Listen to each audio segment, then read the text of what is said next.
নমস্কার বন্ধুরা, তোমরা যারা নেতাজি সুভাষ ওপেন ইউনিভার্সিটি থেকে ইউজি কোর্স করছো, ইউজিদের এবং বিডিপিদের অ্যাসাইনমেন্ট এক্সাম চলছে।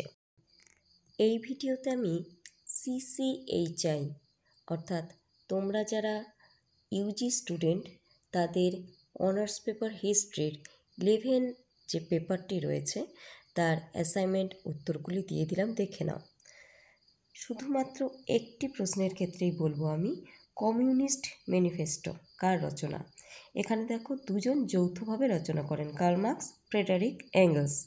এবার যদি দেখো একটা আছে, সে কার্ল মার্কস থাকুক বা ফ্রেডারিক এঙ্গেলস থাকুক, যার নামই থাকবে সেটাই দেবে উত্তরে, ঠিক আছে? বাকি সব কোয়েশ্চেনের উত্তর ঠিক আছে, কোনো অসুবিধে নেই এবং 100% সঠিক উত্তর। এই প্রত্যেকটি প্রশ্নের উত্তর যদি তোমরা দিয়ে থাকো, নিশ্চিত তোমাদের সম্পূর্ণ নাম্বার তোমরা পাবে। খুব ভালো থেকো, সকলকে ভালো রেখো।